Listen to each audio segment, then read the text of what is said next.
My mother-in-law arrived at my wedding wearing a white lace gown with a train, pearl buttons, and a veil pinned into her hair.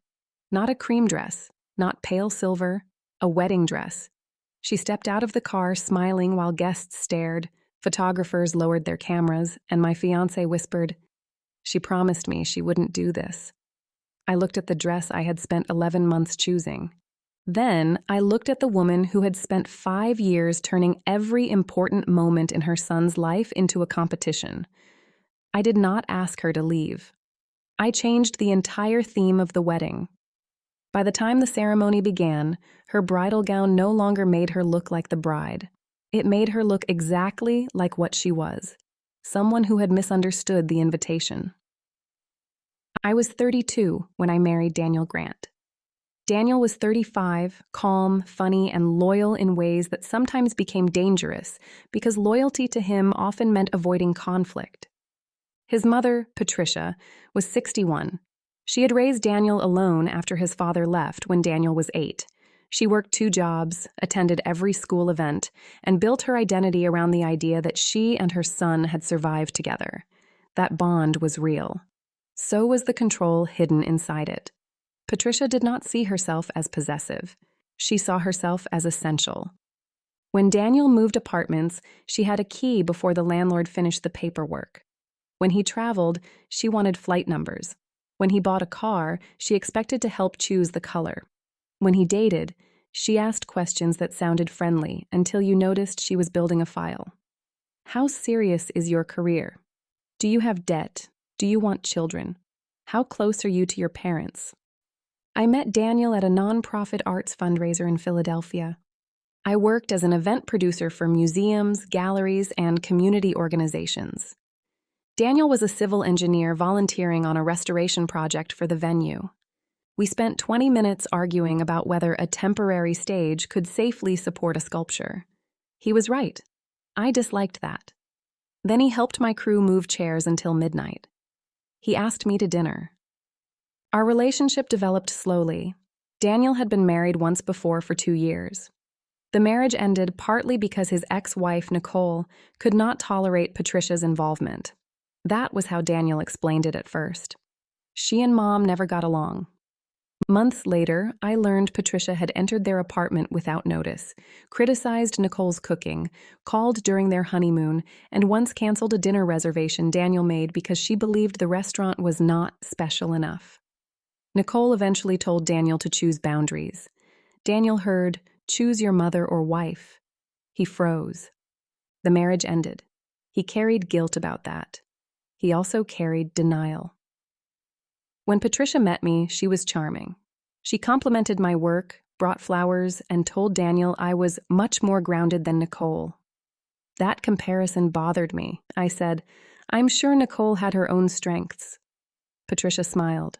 "Of course." The smile meant no. For the first year, I handled her well. I had strong boundaries in professional life. I assumed I could apply them personally. When she arrived without calling, I did not open the door if we were busy. When she offered decorating advice, I thanked her and changed nothing.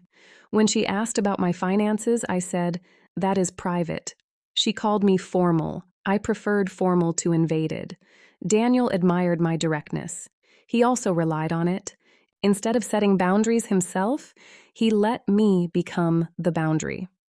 That created resentment between Patricia and me while preserving his image as the kind son caught in the middle. I noticed the pattern. I did not confront it early enough. When Daniel proposed, he did it at home after making dinner. No restaurant, no crowd.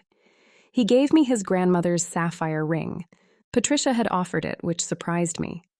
"She said she wants you to have it," Daniel explained. I was touched. The next morning, Patricia posted our engagement online before we had told my sister. The caption read, "My baby is getting married. Our next chapter begins. Our next chapter." I called Daniel. He said she was excited. I said she had announced our news. He asked her to delete the post. She did. Then she called me crying. "I was welcoming you. I appreciate the intention. You embarrassed me by making Daniel correct me." I asked him to handle his mother. That sounds very modern. I did not know what that meant. Wedding planning made everything worse. Daniel and I chose a historic botanical estate outside Philadelphia. The venue included a glass greenhouse, formal gardens, and a stone hall. We planned an elegant late summer wedding with deep green, soft gold, and ivory accents. I wanted the wedding to feel warm and natural, not overly formal. Patricia wanted a ballroom hotel wedding with chandeliers, white roses, and a string quartet. She created her own vendor list. She invited relatives we had not included. She tried to change the menu from family-style dinner to plated filet. Every disagreement became emotional. I only have one son. I waited my whole life for this. I thought I would be included. We did include her. Dress shopping, cake tasting, rehearsal dinner planning. She interpreted inclusion as authority. The dress issue began 4 months before the wedding. I sent both mothers a color guide. My mother chose a navy dress. Patricia said she wanted champagne. I said champagne could photograph very close to white and asked her to choose gold, sage, blue, or rose. She replied, "I know how to dress for a wedding." A week later, she showed me a photograph of a pale beaded gown. It was almost white. I said no. She laughed. "You cannot approve adult women's clothing. I can ask immediate family not to wear bridal colors." She looked at Daniel. He said, "Mom, choose something darker." She became wounded. I would never upstage the bride. I did not believe her. That frightened me, not because of one dress, because trust had eroded before the wedding even happened. Daniel promised to handle it. 2 weeks later, Patricia purchased a gold evening gown. She showed us photographs. It was elegant and appropriate. I thanked her. The conflict appeared resolved. Then my florist, Lena, called 6 days before the wedding. She had been at a bridal boutique picking up ribbon when she saw Patricia. Patricia was collecting a white lace gown. Lena recognized her from the rehearsal dinner. She said it was for a vow renewal, Lena told me. My stomach dropped. I called Daniel. He confronted Patricia. She denied it at first, then said the dress was ivory with gold undertones. Daniel demanded a photograph. She refused. He drove to her house. The gown was unmistakably bridal. Long train, lace sleeves, pearl buttons. Patricia said she changed her mind because the gold dress made her look old.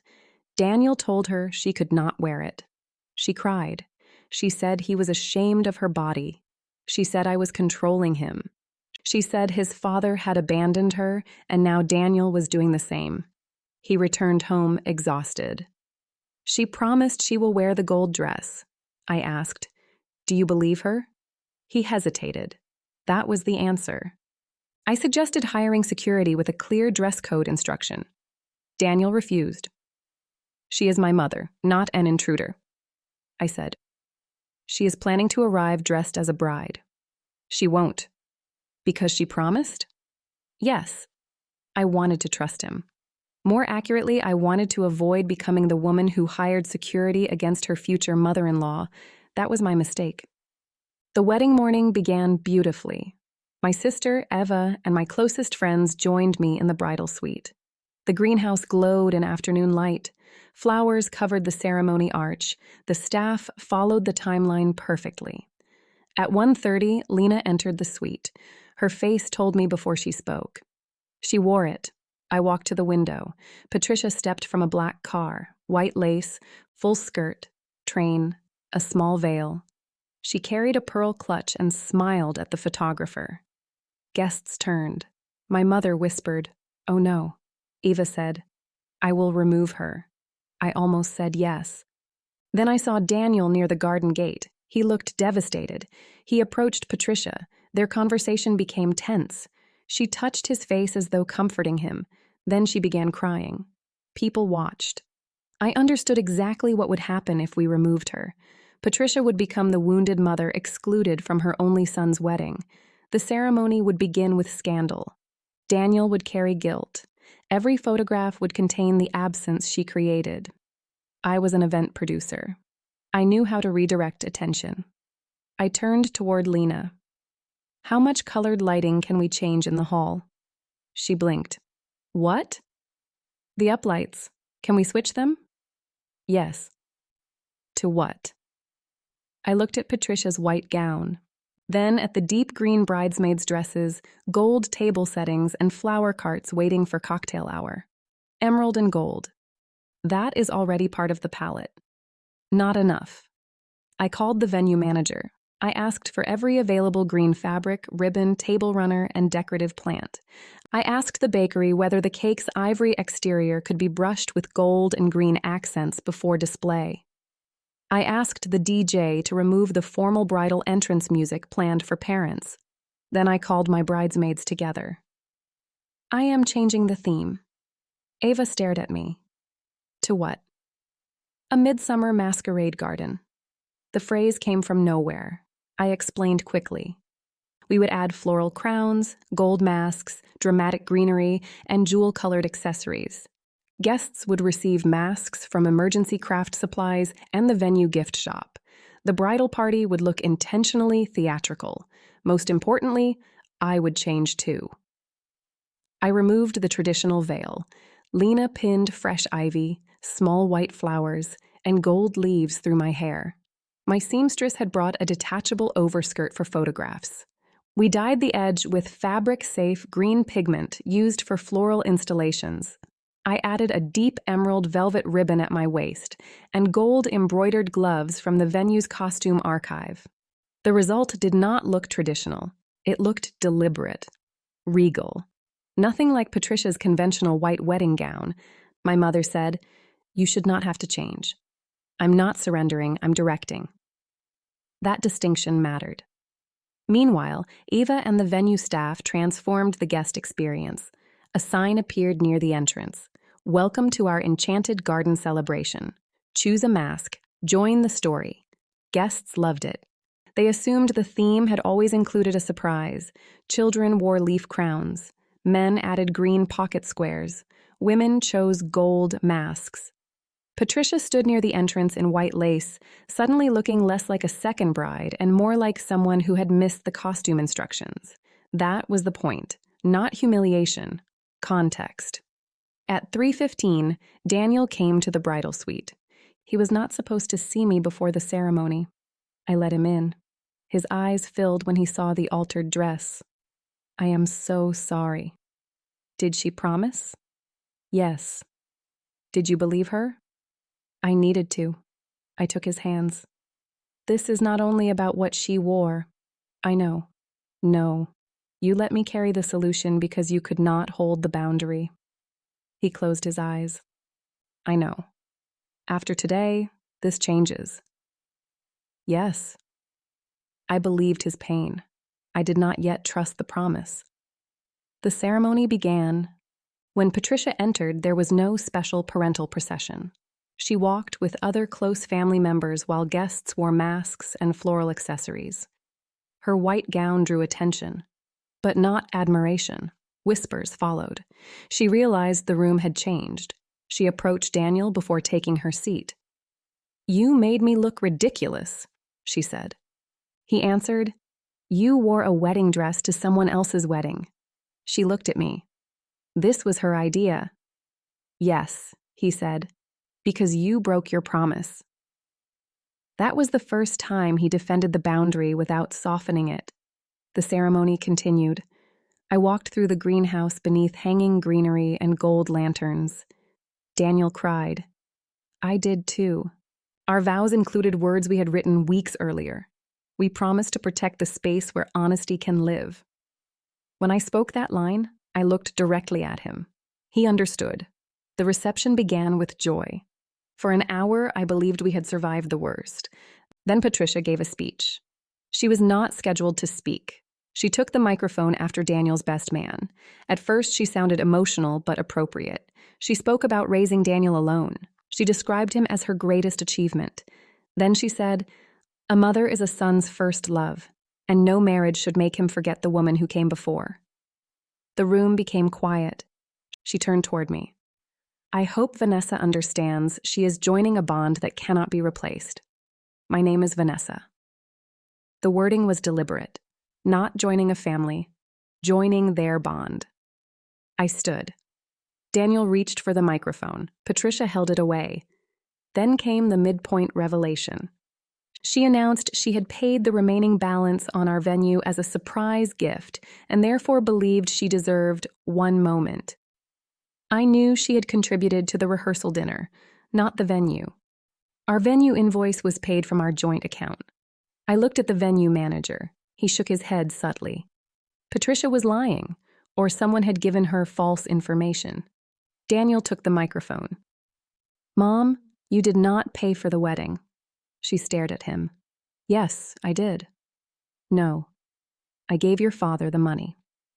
The room changed. Daniel's father, Richard, had returned to limited contact 2 years earlier after decades of absence. He attended the wedding quietly with his second wife. Patricia had claimed not to care.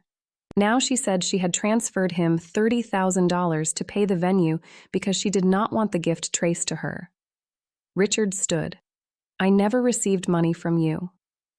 Patricia's face went pale. She had sent the money, but not to Richard. She had sent it to an account she believed belonged to him after receiving messages from a false number. Someone had impersonated him. The account was connected to an online scam. Patricia had hidden the transfer from Daniel because she wanted a grand reveal at the wedding. She had lost $30,000. The bridal gown was partly connected to that. She believed she had funded the wedding and deserved to present herself as the central maternal figure. Her speech collapsed into confusion. Guests watched. I felt anger. Also, pity. She had been manipulated, but she had also planned to use money and clothing to claim authority over our ceremony. Daniel ended the speech. "Mom, sit down. We will handle the money later." She refused. She accused Richard. Richard denied involvement. Voices rose. I asked the DJ to start music. The staff guided guests toward dessert stations. Eva took Patricia to a private room. The celebration continued, but the damage deepened. Later that night, Daniel and I learned Patricia had been communicating with the scammer for months. The person claimed Richard regretted abandoning the family and wanted to contribute secretly. Patricia sent small amounts first, then the larger transfer. She believed she was controlling a reconciliation and financing our wedding without anyone knowing. Her need to be essential made her vulnerable. Understanding that did not excuse the dress. It explained the emotional storm behind it. We left for a 2-night local honeymoon instead of the longer trip planned for later. The first night, Daniel cried in the hotel bathroom. He said, "I knew something was wrong with her. You knew she would cross the dress boundary." "I did not know about the scam." "No, but you knew she used guilt to control you." He looked at me. "I was afraid if I pushed too hard, she would fall apart." "She did anyway." That truth was painful. Avoiding boundaries had not protected Patricia. It had allowed her behavior to escalate. We agreed on immediate rules: no unannounced visits, no access to our accounts or home keys, no wedding-related reimbursements, all communication about the scam through an attorney and police report. Patricia would not join our honeymoon trip or post-wedding photographs without permission. The last rule existed because she had already uploaded images of herself in the gown with the caption, "The two most important people in Daniel's life." We asked her to remove it. She refused.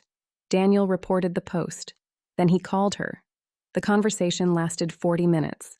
At the end, he said, "If you keep using my marriage to prove something, I will step back from contact." She screamed that I had changed him. He answered, "No, I should have changed sooner." That was progress. The police investigated the scam. Recovery of funds was unlikely. Patricia blamed Richard, me, the bank, and finally herself. She entered a depressive period. Daniel wanted to rush in. I did not forbid him. I said, "Support is not surrender." He visited with clear limits. He helped her contact a financial counselor. He did not repay the $30,000. That was difficult. Patricia expected him to. "She lost it because of our wedding," he said after one visit. "She lost it because she secretly sent money to someone she did not verify." She was trying to help. She was trying to create leverage. Both were true. He did not pay. The stronger final confrontation came 3 months after the wedding. Patricia invited us to dinner. She said she wanted to apologize. We agreed to meet at a restaurant, not her house. She arrived wearing the gold gown she had originally purchased for the wedding. The gesture seemed intentional. She began well. "I am sorry I wore white." I waited. She continued. "I was hurt that the planning happened without me." "You were included," I said, "not in decisions." "Because they were ours." She looked at Daniel. I did not know how little I mattered. Daniel said, "You matter as my mother. You do not get authority over my marriage." Tears filled her eyes. Then she said, "After everything I sacrificed, I thought I had earned a place beside you."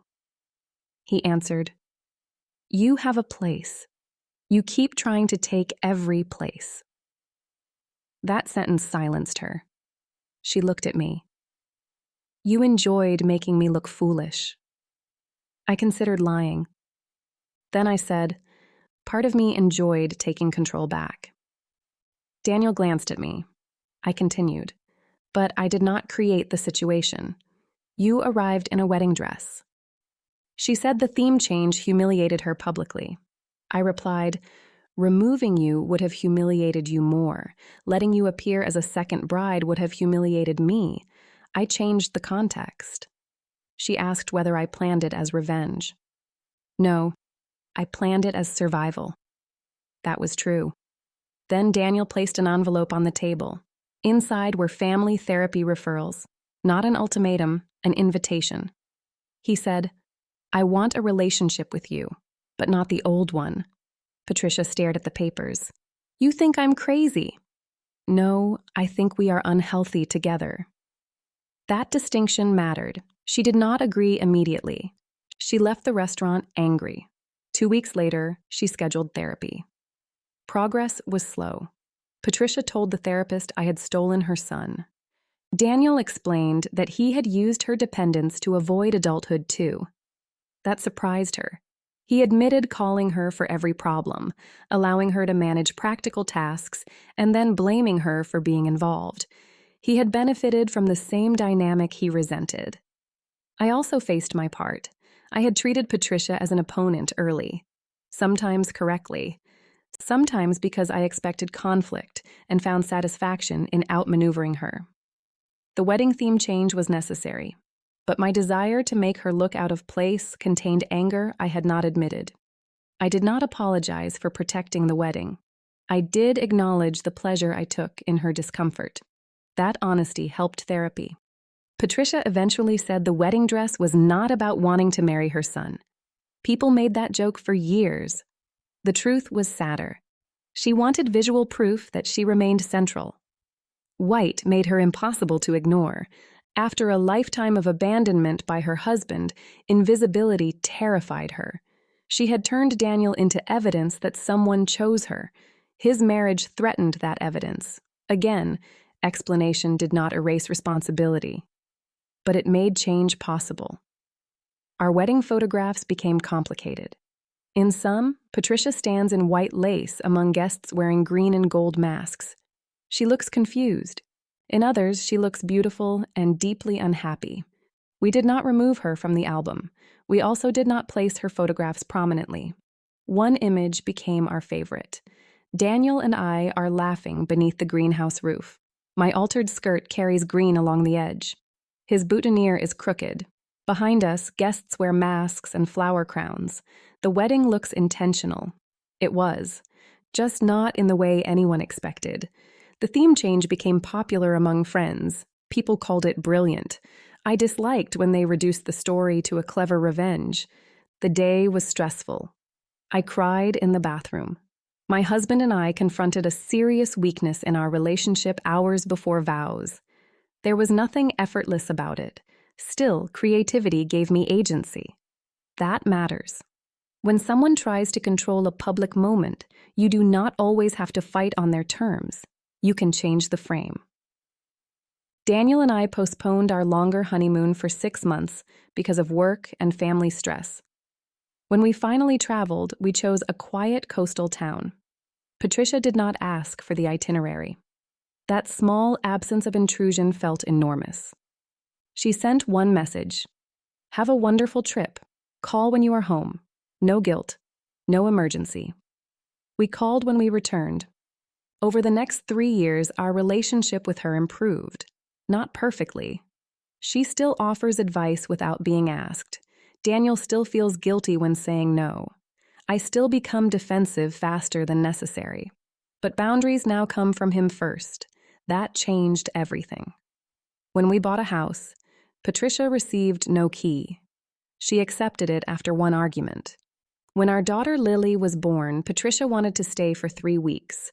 We offered 5 days at a nearby hotel. She cried, then accepted. She became a loving grandmother, not a second parent. We remind her when needed. She reminds us she is trying. Richard apologized for his long absence after the scam investigation brought old family wounds into the open. Daniel chose limited contact with him. Patricia eventually stopped using Richard's abandonment to justify every demand. That may have been the biggest change. Pain explains why someone reaches for control. It does not grant permanent permission. The $30,000 was never recovered. Patricia paid off the resulting credit debt over 4 years. Daniel did not rescue her financially. He helped create a budget. She took part-time work coordinating events at a community center. Ironically, she became very good at respecting venue rules. The first wedding she helped coordinate after hours. She called me. "The groom's mother wants to wear ivory." "What did you say?" "I said no." I laughed until I cried. She laughed too. That conversation felt like reconciliation more than any formal apology. At our 5th anniversary, we returned to the botanical estate. The greenhouse hosted a public garden exhibition. We walked through wearing ordinary clothes. No masks, no white gowns. Daniel said, "Would you change anything?" "Yes." His face fell. "I would hire security." He laughed. Then I became serious. "I would make you set the boundary before the wedding day." "I know." "And I would tell Patricia earlier that inclusion does not mean control." "I know." He took my hand. "What would you keep?" I looked through the glass at the garden. The theme. It had become ours. Not because of Patricia. Because of how we responded together once Daniel stopped hiding behind me. People often ask why I did not throw her out. There is no single right answer. Some brides would remove her. They would be justified. I knew Daniel. I knew Patricia. I knew the event. I chose a solution that protected the ceremony while exposing the behavior without creating a public removal scene. It was not kindness alone. It was strategy. The deeper justice came later, not in making her dress look foolish, in refusing to let guilt run our marriage. My mother-in-law wore a wedding dress because she believed being his mother gave her a permanent claim over every important moment in his life. I changed the theme because I refused to let her claim that moment. But the marriage survived because Daniel changed more than the decorations. He learned that love without boundaries becomes control. I learned that cleverness cannot replace honest confrontation. Patricia learned that being important does not require being central. The wedding photographs still make people smile. They see a magical garden celebration. Only those closest to us know the theme was born in 30 frantic minutes after a white dress stepped from a car. That is fine. Not every beautiful thing begins peacefully.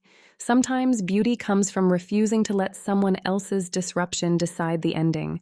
On our anniversary, Daniel jokes that we should renew our vows with a black and white dress code.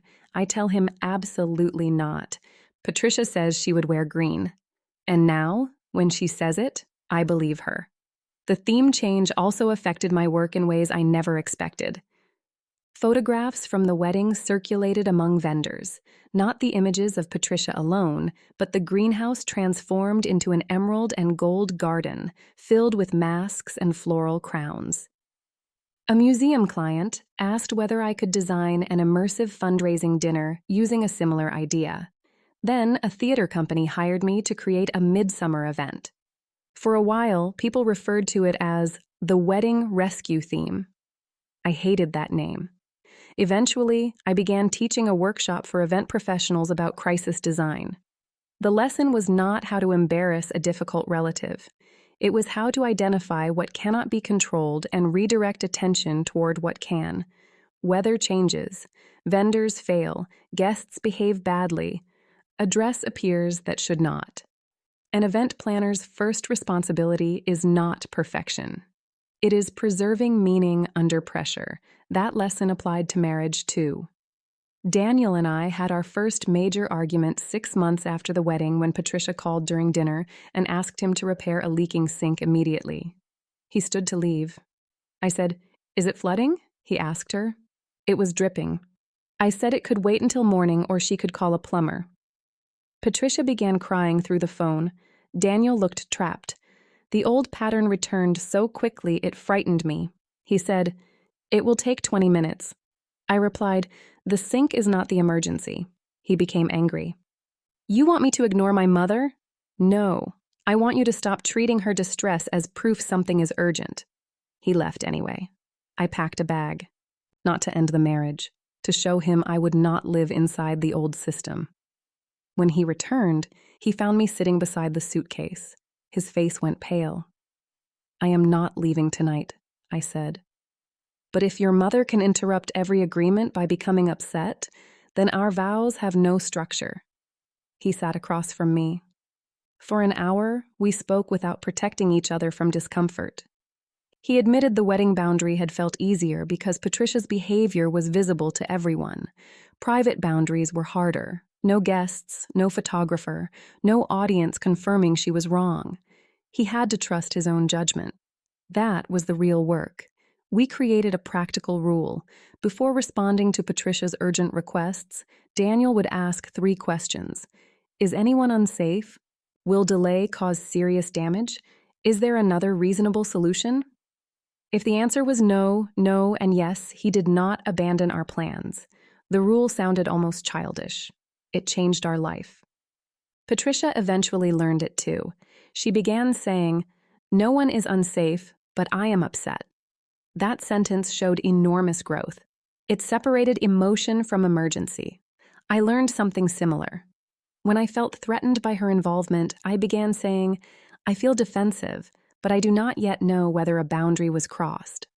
That prevented me from turning every suggestion into a battle. Growth did not make us naturally compatible. It gave us better language. Years later, Patricia asked whether she could borrow the gold gown for a charity event. I was surprised she still owned it. She said the dress reminded her of the version of herself who had at least tried to follow the plan. I told her that was generous interpretation. She laughed. At the event, she wore the gold gown and introduced me to someone as my daughter-in-law who can redesign a disaster before most people find the emergency exit. That compliment would have irritated me once. This time, it felt affectionate. The white wedding dress remained in her closet for years. Then she donated it to a theater costume department. Before doing so, she called, "Do you want it?" "Why would I want it?" "For one of your events." I said absolutely not. She laughed and donated it. The theater later used it in a comedy about a controlling mother. Patricia attended the production. She claimed not to recognize herself. No one believed her. Our daughter Lily eventually saw wedding photographs and asked why Grandma wore a bride dress. We considered giving a vague answer. Then Daniel said, "Because Grandma made a poor choice." Lily asked, "Was she trying to marry Daddy?" Patricia, who was sitting nearby, nearly dropped her tea. "No," she said quickly. "I was trying to be more important than I needed to be." I looked at her. That was perhaps the clearest apology she ever gave. Lily thought about it. "Did it work?" Patricia looked at the photograph of herself surrounded by green masks. "No." Children appreciate direct answers. The wedding story became family history, but not a weapon. We do not retell it to shame Patricia at holidays. She sometimes tells it herself when younger relatives struggle with boundaries. She says, "If you feel the need to wear a train to someone else's ceremony, stay home and examine your life." That usually ends the argument. My own mother once asked whether I regretted not removing Patricia. I said no. Then I added that I also would not recommend my choice as a universal solution. Some disruptions require removal. Some relationships are unsafe. Some people never change. Patricia changed because consequences remained and connection was still possible. Daniel changed because he accepted responsibility. I changed because I stopped believing the most elegant response was always the healthiest one. Sometimes direct confrontation is less beautiful and more necessary. The theme saved the wedding day. Therapy saved the relationships afterward. Those are different kinds of work. At our 10th anniversary, we hosted a small dinner in our backyard. No formal renewal, no elaborate theme. Patricia arrived wearing green without being asked. Daniel noticed and smiled. She said, "I can follow a dress code now." I answered, "We did not have one." She looked genuinely disappointed. We laughed. The memory that once carried humiliation had become evidence of change. That did not happen because time automatically healed anything. It happened because people named behavior, accepted limits, repaired trust, and chose differently more than once. The white dress created the crisis. The green theme created the story. But the years after created the family. That is the part photographs cannot show.